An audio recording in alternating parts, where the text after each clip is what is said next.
భద్రాద్రి కొత్తగూడెం జిల్లా చెర్ల మండలంలోని కన్యగా పరమేశ్వరి సాయిబాబా గుడి సమీపంలో ఉన్న ప్రభుత్వ భూమిని కొందరు వ్యక్తులు ఆక్రమించి ఆక్రమ నిర్మాణాలు చేపడుతున్నారని స్థానిక ఎంఆర్ఓకి ఎన్నిసార్లు చెప్పినా వాటిని స్వాధీనపరచుకోకపోవడంపై పలు అనుమానాలు వ్యక్తమవుతున్నాయి.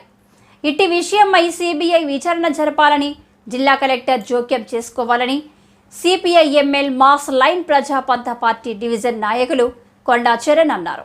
ఈ సందర్భంగా ఆయన మాట్లాడుతూ మంగళవారం స్థానిక ఎంఆర్ఓ కార్యాలయం ముందు రెవెన్యూ అధికారుల నిర్లక్ష్య వైఖరి నశించాలని, ఆక్రమణకు గురైన ప్రభుత్వ భూములను కాపాడాలని, ప్రభుత్వ భూమిని ఆక్రమించిన సదర వ్యక్తులపై చట్టరీత్యా చర్యలు తీసుకోవాలని అన్నారు.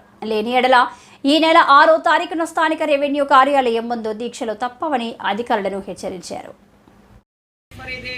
ప్రభుత్వ భూమిని ఆక్రమణకు గురైన కన్యకా పరమేశ్వరి దేవి ప్రభుత్వ భూమిని కాపాడాలి. ఆక్రమణకు గురైన కన్యకా పరమేశ్వరి దేవి.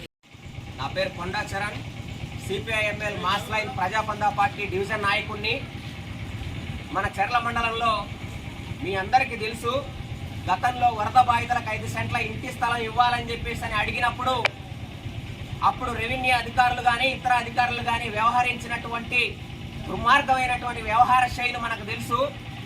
ఎవరైనా సరే ప్రభుత్వ భూమిలో కాలు పెడితే వాళ్ళ మీద కేసులు పెట్టేటువంటి పరిస్థితి చెర్ల రెవెన్యూ అధికారులకు ఉంది. ఆ రకంగా గతంలో కూడా అనేక సందర్భాల్లో వ్యవహరించినటువంటి పరిస్థితి మనం చూసినాం.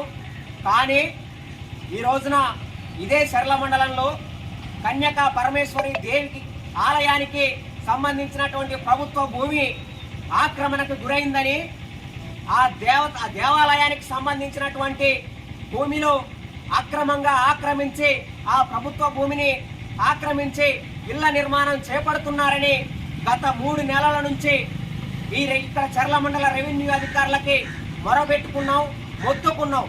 అదేవిధంగా వాళ్ళ పై అధికారులకు సంబంధించి కూడా ఈ విషయాన్ని తెలియజేసినాం. అయినప్పటికీ కూడా నిమ్మకు నీరెత్తనట్లు, ఇలా సీమ గుట్టినట్టు, తేలు గుట్టిన కొత్తనట్టు ఇవాళ రెవెన్యూ అధికారులు తీరు ఉంటా ఉంది.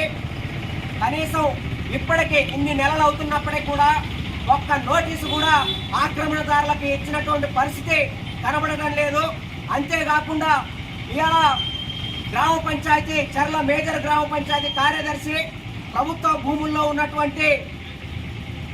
భూముల్లో నిర్మించుకున్నటువంటి ఇళ్లకి నో అబ్జెక్షన్ సర్టిఫికెట్లు యథేచ్ఛగా ఇష్టానుసారంగా వందలాదిగా ఇస్తా ఉన్నాడు.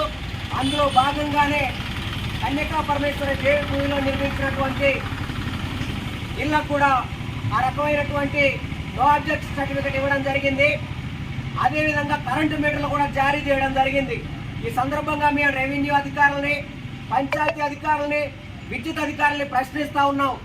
3 నెలలుగా అక్కడ నిర్మిస్తున్నటువంటి కట్టడాలని నిలుపుదల చేయాలని చెప్పేసి మేము అడుగుతా ఉన్నాం. ఇప్పటి వరకు రెవెన్యూ అధికారులు ఆ ప్రభుత్వ భూమిని ఎందుకు స్వాధీనపరచుకోవడం లేదని మేము ప్రశ్నిస్తూ ఉన్నాం. అదేవిధంగా పంచాయతీ అధికారులు ఇచ్చినటువంటి నో అబ్జెక్షన్ సర్టిఫికెట్ని ఎందుకు రద్దు చేయలేదని చెప్పేసి ఈ సందర్భంగా మేము ప్రశ్నిస్తూ ఉన్నాం. ఆ ఇళ్లకి ఇచ్చినటువంటి కరెంటు మీటర్లని ఎందుకు వెనక్కి తీసుకోలేదని చెప్పేసి మేము ఈ సందర్భంగా ప్రశ్నిస్తూ ఉన్నాం. మీరేదైతే మేము అడిగినప్పుడల్లా ఇదిగో చేస్తాం, అదిగో చేస్తాం అని చెప్పేసి కాలం వెళ్ళబుచ్చుతా ఉన్నారు. ఇది సరైన పద్ధతి కాదు, ఇది మీకు ప్రమాదం అని చెప్పేసి కూడా ఈ సందర్భంగా మేము హెచ్చరిక చేస్తా ఉన్నాం.